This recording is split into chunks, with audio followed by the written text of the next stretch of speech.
And hello, everyone. Thank you for being here today. As y'all know, I'm Automation Panda, Andy Knight, also Pandy. You can check me out on Twitter at Automation Panda, automationpanda.com. And if you just Google Automation Panda, you'll find me somewhere. So today I'm going to be talking about my favorite programming language, Python. Yay! Awesome. What I'm going to demonstrate for you today is a Python project using Selenium WebDriver. This is Selenium Conf. Many of you probably know I love to use Python for testing. I think Python is one of the best languages for test automation. I find it to be fairly accessible syntax. It does a lot of things for you. It's just nice to read. It has a lower learning curve than some other languages like Java and C# and JavaScript. So it's easier for folks who are new to not only automation, but new to programming to get into. And thankfully, Selenium WebDriver has Python bindings along with Java, C#, JavaScript, Ruby, PHP. So I have this project here today, and I'll dunk the link in the chat as again to the GitHub repository, just so everybody has it. You can follow along. Boom, boom. So I'm not going to be giving a talk in a traditional sense of like, I'm going to have slides. I'm going to like walk through concepts. This is all going to be hands-on. I'm going to be walking through this project with you together to show how I would structure a test automation project with Selenium WebDriver in Python. And what's really cool about today is not only that, but I'm going to be showing how to do it with the screenplay pattern. Somehow you have to model your interactions, like when you log into a page and you navigate and all that stuff.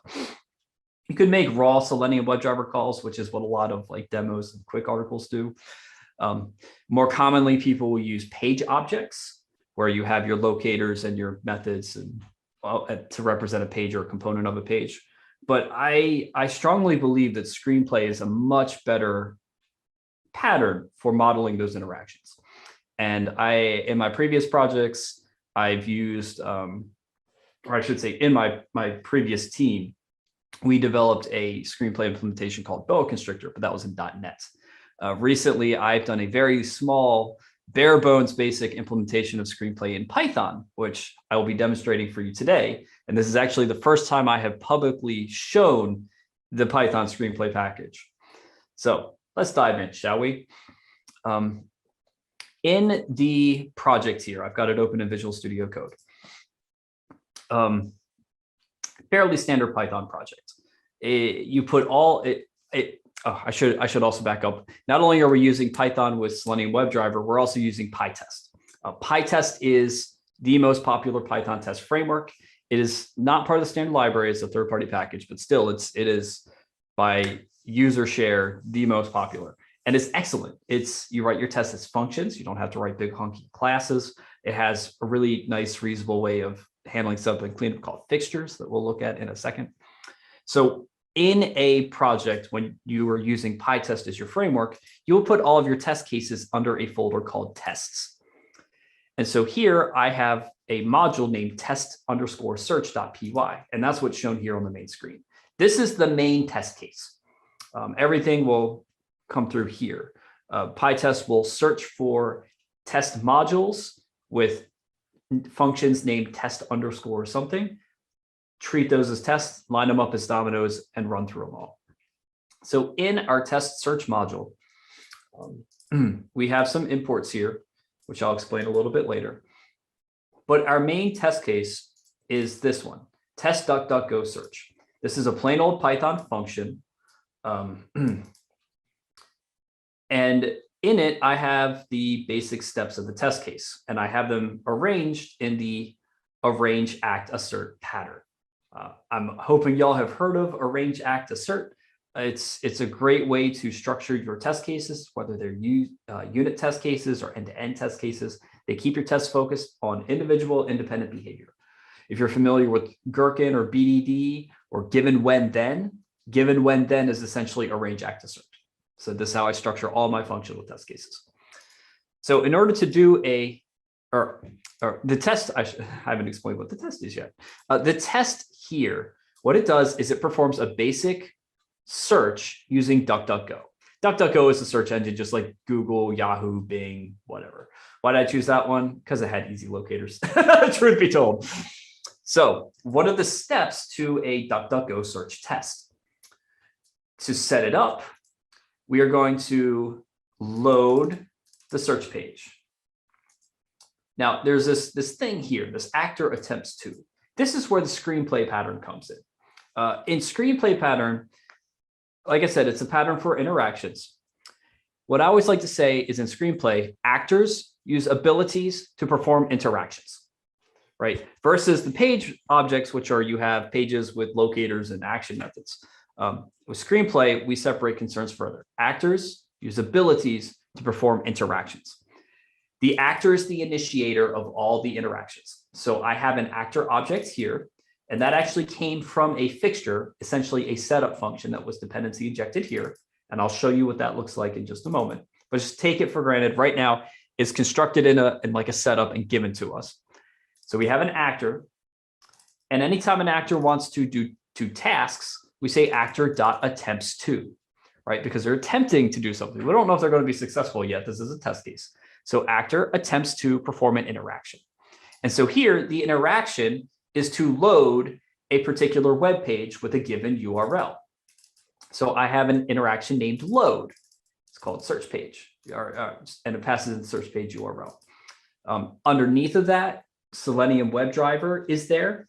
Selenium WebDriver is an ability because the ability of Selenium WebDriver enables the actor in order to load a page. And so the screenplay brings us all together so I can have a very readable step. Actor attempts to load search login page. And that's my arrange. As part of the act portion of my test, actor attempts to, what's the main action? What's the target thing? What's the main behavior being executed here? Actor attempts to search DuckDuckGo for a given phrase, right? I could be searching anything. It could be panda, Python, parakeet, whatever. That phrase is coming in through a parameterization of our test case. So here, the pytest test case function is literally just a plain old function with test underscore on the front. But I can parameterize it with different inputs. So here, I'm parameterizing a phrase. I'm choosing 3 different search strings, panda, Python, parakeet, and I'm injecting that into the test case so that it can be used here as a string variable. So this test will actually run 3 times because of this. Once for each phrase. So I'll be searching 1 time for panda, searching 1 time for Python, searching 1 time for parakeet. That's all going on here. So then once I do my main action, I need to verify that it was successful. So there's a couple assertions that we want to do, and that's all part of the assert phase. So what do I want to check after I do a search? I expect that the result page is loaded, has links and all the good stuff. So actor attempts to verify result page input value is the phrase. So at the top, that input value is there. Actor attempts to verify result page title contains the phrase. That's the page title, like in the tab or whatever. And then finally, actor attempts to verify that the result links include whatever my phrase is. I want to make sure that when I search for panda, I see links for pandas and not for parakeets. So high level, we have our test case here. This is almost like reading plain English. That's one of the powers of the screenplay pattern. So let's start to, or actually let's run this real quick just to show how it works. And then we'll dig a level deeper into our project to see how this magic is happening, right? Because at a high level, you can see, oh, well, these are words that indicate things, but how does the code actually work? So let's run the test. We can see right now it's set up using Chrome. So it's doing the test 3 times, once for each of those phrases. And it is pretty quick, but you can see DuckDuckGo, the browser pops up, DuckDuckGo page load, navigate, verifies. And so I was able to finish those 3 seconds or 3 tests in about 10 seconds. It's pretty good local machine here. So let's see what else. Okay. So let's now dig deeper into what is going on in this code. So let's look at the setup of what's going on here. So as I said, there was this actor that gets injected. When you're using pytest, you do your setup and your cleanup using something called fixtures. A fixture is another function that will build objects that you can call in the signature of the test case functions, and pytest will automatically resolve that and give that to you. So when it comes to things like your WebDriver object, any inputs into automation, and this actor object for our screenplay pattern, we want to be able to construct those using fixtures. We put those in a file called conftest.py. This is the standard name. I did not get to choose this name. pytest will look for files of this name in the test directory automatically and then use that. So there are actually three things we want to set up. There's the config, or the configuration for our tests. There's the browser, which is going to be using our Selenium WebDriver. And then there's the actor to use for screenplay. X out this real quick, give some more room. So the config here is actually something I've created. In the project directory, in the root level, I have a file called config.json. This is how I'm choosing to pass inputs into my test automation, right? Things like, hey, what browser do you want to use? Do you want to test Chrome? Do you want to test Firefox? Do you want to test headless Chrome, right? I want to be able to specify that because all the tests should run the same on any browser. Also, I'm tuning an implicit wait time for Selenium WebDriver. Selenium, we know we can do implicit or explicit waits. Since this is a small project, I'm going to be okay with an implicit wait. If this were something I'm trying to scale, I probably want to bake explicit waits into my screenplay calls. So here I have this set up. I like using JSON with a Python project because the Python standard library has a JSON module that makes it really easy to read. And so back to comp test, my config fixture, which has session scope, meaning once for the entire test run, what it will do is it will open that config JSON file and read the JSON data into a Python dictionary. Beautiful. 2 lines right here, and I can read that config file. Then what I want to do is I want to make sure that the values in that config file are good, because if there's a problem in there, you want to catch it before any test run, before you start wasting time and resources executing. So I want to make sure that my browser config is one of the supported browsers. I want to make sure that my implicit wait is an integer and that that implicit wait is greater than 0. If that looks good, what my config fixture will do is it will return that dictionary so that tests can access it, and even other fixtures. So once I have my config, next thing I can do is I can use that config to help build my WebDriver object. So here we have another fixture called browser. You can see it takes in the config. And what it does is it looks inside the config to see, hey, what browser do you want? If you want Firefox, construct a Firefox driver. If you want Chrome, construct a Chrome driver. If you want headless Chrome, construct a Chrome driver with headless options. Otherwise, if it's not recognized, fail. Then we're going to set the implicit wait for that browser based on the input we were given. And then we are going to not just return the browser object, but yield. Yielding is, in Python, if you're not familiar, it makes something called a generator. When it comes to pytest fixtures, the way it works is anything before the yield is like the setup portion. Anything after the yield is the cleanup portion, because Python execution will automatically come back in here after the end of the test and perform cleanup operations. So we've initialized our WebDriver, yielded it. Then automatically after the test, we want to come back here and quit our WebDriver so we don't have those zombie processes. So then finally, the third fixture we have for setup is the actor. That's that screenplay thing, the initiator of all interactions. So the actor will need a browser. And how we create it is like this. We say A equals actor. We create a new object. We could give him or her or it a name. We're choosing not to. And then to inject the ability for the WebDriver, we say actor can use and then pass it in. We're calling the ability browser and we're giving it the object with the variable browser. And then we're just going to return that. We don't need to do any cleanup here. So that's how we do our setup. Very clean. We can use it for any test. It's very, very reusable. It's very nice. So here, and again, so when the test case called the actor fixture, it was doing that actor setup, but that required the WebDriver, so it would automatically do that by dependency. And then the WebDriver needed the configuration to be read, so it did that. Boom, boom, boom, everything comes through nicely. So now let's dig into our screenplay calls here. So what I have done is I have actually created a test library package up here. I create a test library because the tests directory is not meant to be a Python package, meaning no init, no imports or anything. I put all my test lib in a package that can be read. This could be in the same project, in a different project, whatever. But I have two things. I have interactions and pages. Let's start with pages. Typically, if you're familiar with page object model, you might think like you have classes with locators and action methods. When you use Screenplay, the recommended practice is that you will still have page classes, but only for modeling structure, not for performing interaction. And so what I've done here in this class is I have created a search page and a result page. And they have nothing but locators and possibly a URL.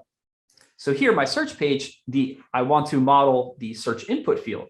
So I create a locator. It's a tuple with the type of locator as well as the query for it. So I'm getting this by ID. Result page, I have two locators. One's a CSS selector, one is an ID. And so I can call these universally. I don't have to construct the page object and inject the WebDriver. It's just, these are essentially kind of like static classes you could almost think of. Universal, accessible, created one time. You don't have to create duplicate instances of it. And these are meant to be incredibly declarative. They just model structure so that our interactions can use these locators. We hop over to the interactions class. This is where we start constructing some of those tasks that we saw in the main test case. So for example, when we said actor attempts to load the web page, here's the load task. What it does is it is part of the Python screenplay package. This task comes from a screenplay or from screenplay pattern import task. So we make a subclass of task, and actually actually in Python it's an abstract class. Never mind. So it's class. What we do is we want to when we construct this class, we want to pass in a target URL, so that's saved as an instance variable. And then every task implements this perform as method. It gets injected with the actor. And so from the actor, we can then get the WebDriver object using the browser ability. And then we can make standard Selenium calls with the browser. So things like browser.get. And so that's ultimately what's happening under the hood. It's just a little bit more verbose, a little more self-documenting. Or for example, my search DuckDuckGo task. I passed in a phrase. Inside the perform as, I got the browser object, the WebDriver object, and then I did browser find element for that search page search input. There's that locator from that page class. And then search input send keys, I typed the phrase and hit enter. And that's how search was performed. So you can see how we can construct these interactions, these tasks to do things with screenplay pattern. Then I have my other tasks here, verifying the result page, whatever stuff, performing assertions in these tasks here. I also have a different kind of interaction called a question that will, whereas a task will just do something, a question will return a value. So here, like if I want to get the input value of something, I can find an element, get its value attribute and return it. Or if I want to get the title of the page, I can return browser.title.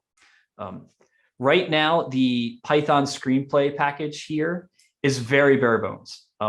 In the C# implementation I worked on, boa constrictor, we actually provided out of the box interactions, tasks, and questions for basic WebDriver things like, do you want to get the text of an element? Do you want to get value? Do you want to click it? We haven't done that yet in Python. All we have is core screenplay. So all the basic things like this, input value of, text list for, title, load, those should all be things that would be in a Python screenplay package given to you. You shouldn't need to implement those. What you would need to implement would be your custom tasks like search DuckDuckGo or verify your result page input.